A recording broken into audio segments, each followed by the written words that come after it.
Queridos irmãos, queridas irmãs, então esse vídeo de número 77, capítulo 1, a Gênese, caráter da revelação espírita. A questão ainda é a questão de número 25.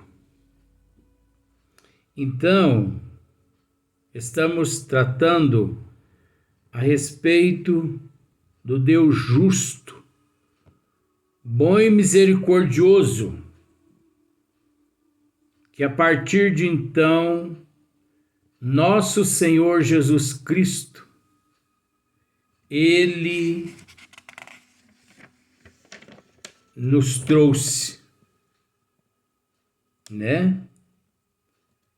Porque é de extrema importância,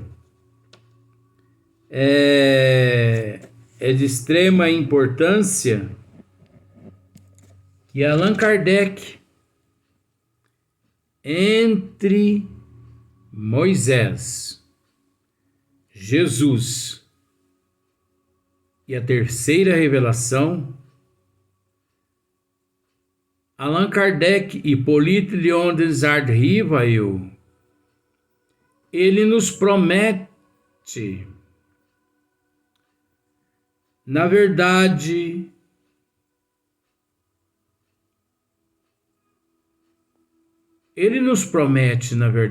Hippolyte Léon Desardes Rivail, ele nos promete uma diferenciação entre as três revelações.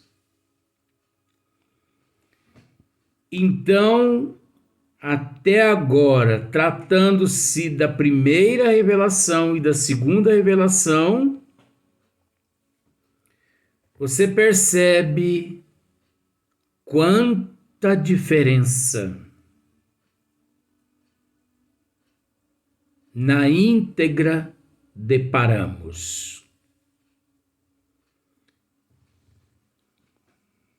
Diferenças alarmantes, absurdas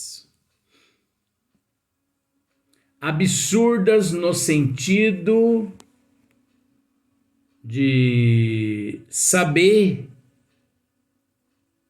o quanto a humanidade, nestas condições, encontram-se num estado de ignorância. Porque ignorância é você não saber, simplificando. Ignorância é você não saber quanto que é 8 mais 8. Porque depois que você descobre quanto é 8 mais 8, você não é um ignorante mais daquela matéria. Se você é conhecedor dos desígnios das leis divinas, tanto em questão de primeira revelação, segunda e terceira, você não é um ignorante mais com relação às três revelações. Mas se você não detém conhecimento nenhum, você é um ignorante daquelas três revelações. Por isso, todo ignorante de matéria não deve, antes de um estudo pelo menos que prévio, se aventurar. Porque todo aquele ignorante de matéria que se aventura corre ele o risco de entrar naquele conto.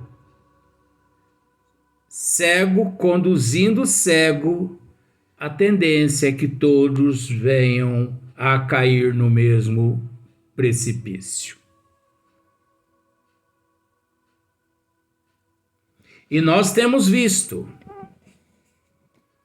milhares de pessoas sem conhecimento de causa, que é relativo, mas nós temos que tratar assim. Sem conhecimento de fatos, sem o estudo, não é sem estudo dos fatos, sem o estudo dos fatos, se aventurando por aí. Mas não só se aventurando por aí nas casas espíritas, mas também se aventurando em todas as outras agremiações. Você entendeu? Em todas as outras agremiações. Às vezes, até imaginamos, pensamos que as pessoas, na íntegra, eles estudam e chegam aos fatos, mas a certeza que temos é que não estudam e nem chegam aos fatos, porque se estudassem e chegassem aos fatos, não agiriam como agem. Porque quando você estuda os fatos e chega aos fatos, você depara com os desígnios das leis de Deus. E, obviamente, a prática é diferente do que nós temos visto por aí. Então, Deus, trazido à luz de Jesus, né? O Deus de Jesus, vou usar esse termo assim, é um Deus justo, bom e misericordioso. Ele faz do amor de Deus e da caridade para com o próximo a condição indeclinável, quer dizer, inevitável, inviolável, inclinável, o adjetivo, está no adjetivo. Então, olha só para você ver, Jesus, ele faz do amor de Deus e da caridade para com o próximo a condição indeclinável na salvação, dizendo: amai a Deus sobre todas as coisas e o próximo como a vós mesmo. Nós vamos explicar isso. Nisto está toda a lei e os profetas. Não existe outra lei. Dito por Jesus. Ele disse: amai a Deus sobre todas as coisas, e o vosso próximo como a vós mesmos. Isso é relativo, isso é complexo, Não é brincadeira essa colocação de Jesus, esse mandamento de Jesus. Você pode até se assustar com relação a que nós tecermos comentário a respeito desse mandamento.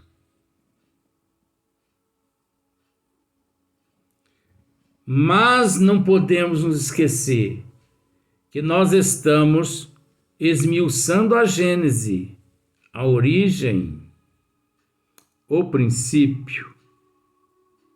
Nós temos que buscar, através dos estudos, os fatos. E buscar os fatos. Eu lhe faço essa pergunta. Como amar a Deus acima de todas as coisas e o próximo como a ti mesmo? Se você não tem amor próprio, se você não gosta de você, porque Jesus está dizendo: amai a Deus sobre todas as coisas e o vosso próximo como a vós mesmo. O que ele está querendo dizer com isso? Nós temos que esmiuçar isso, gente. Nunca que diga ao outro: eu te amo, se você bota na boca um cigarro, se você bota na tua boca, perdão do termo, bebida alcoólica, se você faz uso de outros tipos de drogas, se você é uma pessoa apegada à maledicência, à fofoca, se você é pegado a itens pornográficos, isso que eu estudo. Se você é apegado ao rancor, à mágoa, ao ressentimento, ao não perdão, ao não reparo, ao não reconhecimento do erro. Se você ainda não optou pela reforma íntima, mudança de hábito, de comportamento, de atitude, se você não aceita e não se aceita, se você ainda não buscou lá em Sócrates, aceita-te a ti mesmo, ou melhor, conheça-te a ti mesmo.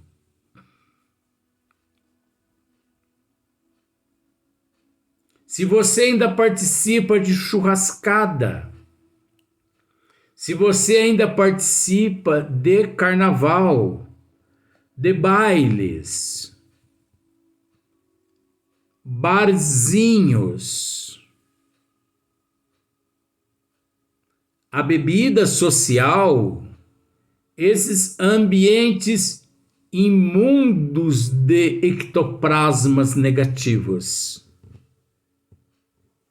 que, ouvindo alguns espíritas me ouvindo nesse instante, pode dizer: tá maluco? Tá maluco? Pois mergulhe você então nesses pântanos e se delicie. É um direito teu. Mas que isso não condiz com os desígnios das leis do Criador, não condiz. Se você ama mais os espíritos do que as almas, se você ama mais aqueles que desencarnaram que aqueles que estão encarnados, porque é quase assim. Às vezes as pessoas, simbolicamente, desencarnam um ente querido, a pessoa vive em prol do ente querido e esquece que tem no corpo físico outros seres que dependem deles.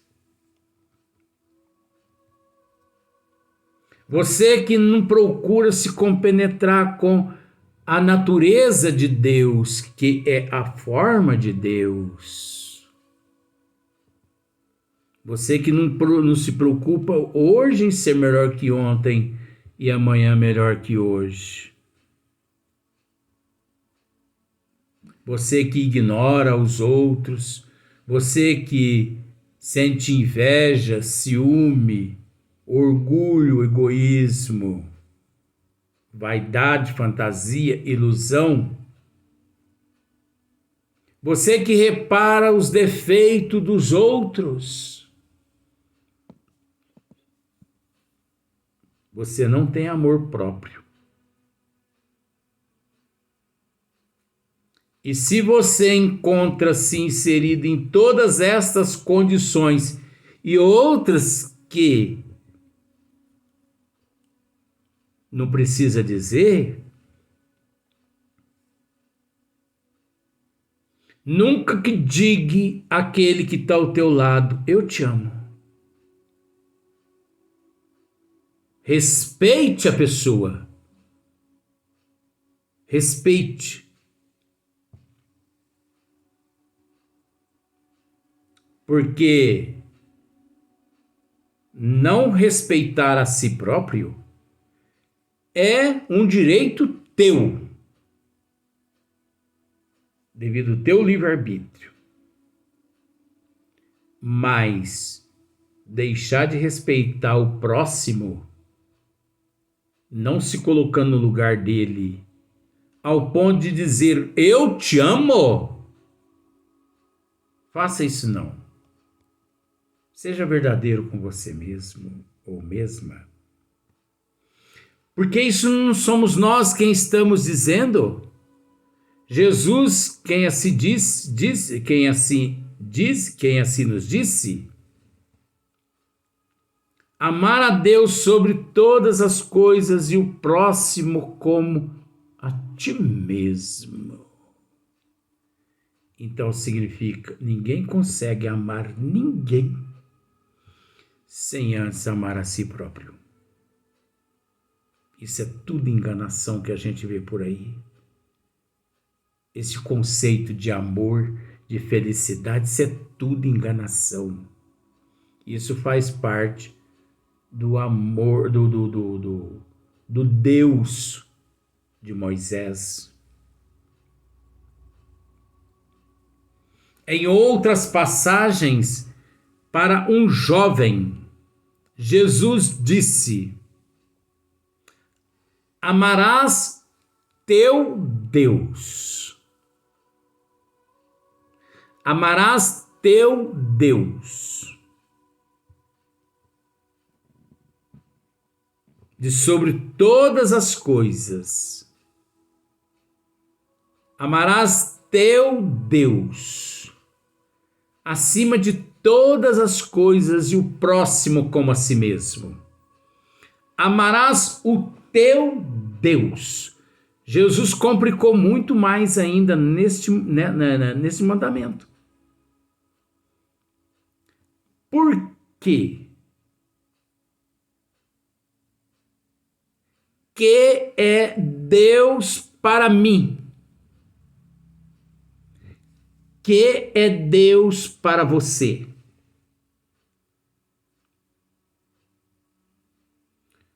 O Deus que eu professo não é o mesmo Deus que você professa. O Deus que creio não é o mesmo Deus que você crê, devido ao nível nosso na desigualdade evolutiva. É preciso entender, vamos pensar só na Terra, para não complicar mais a situação. 8 bilhões de pessoas, 8 bilhões de deuses. Cada encarnado entende, aceita, compreende e vê Deus de acordo com a tua evolução. Vê Deus, sente Deus, compreende Deus de acordo com a tua evolução. E o pior que tem aqueles que não compreendem Deus devido à tua evolução e ainda o culpa por todas as desgraças que acontecem na tua vida. Então, amarás teu Deus.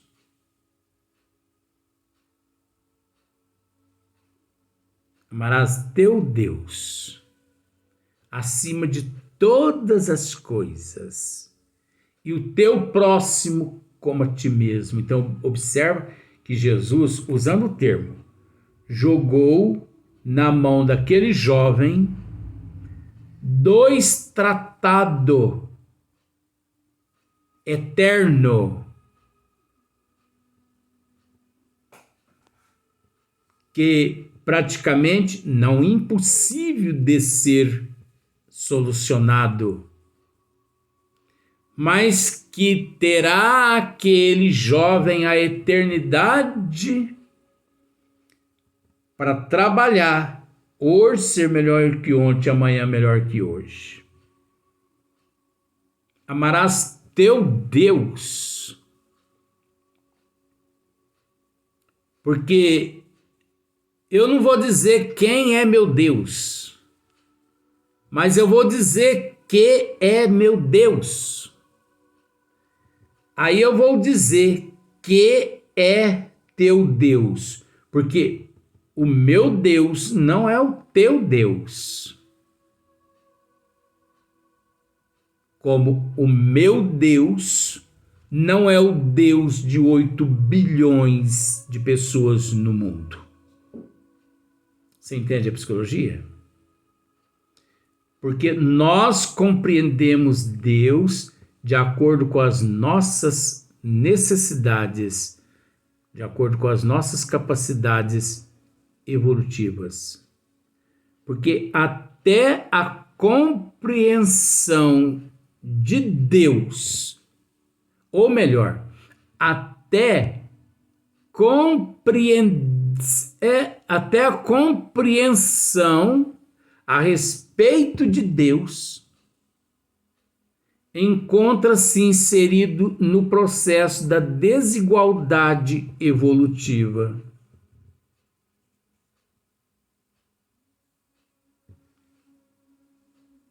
É uno, é único. Todos nós fazemos parte de um coletivo, de uma só família cósmica universal?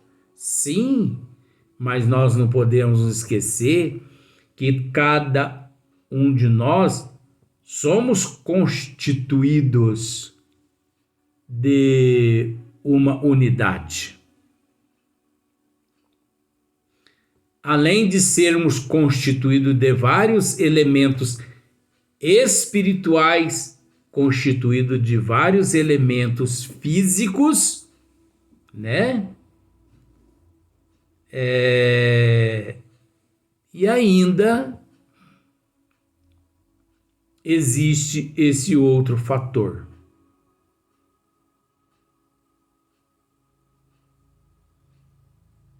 Então, o amar a Deus no individual, mas ao mesmo tempo amar a Deus no individual, tendo a compreensão do Deus coletivo que rege-nos todos na condição de família coletiva universal. Porque Deus é um só. Nós temos que entender que Deus é um só. Para Deus, todos nós somos iguais. Mas existe uma desigualdade entre nós devido à evolução. cada um é cada um e a compreensão de cada um é de acordo com a evolução de cada um. Por isso não adianta forçar um que entenda, que compreenda. Agora, vejamos a sabedoria de Kardec. Em meio a todo esse emaranhado, Kardec nos leva a uma introspecção, a uma análise, chegando a uma diferenciação de todas as revelações, que não deixa de ser as leis do Criador. E você pode me interrogar, mas você está falando de espiritismo? Ora, é lamentável ter que te dizer, estou falando sim. Vamos para o próximo vídeo.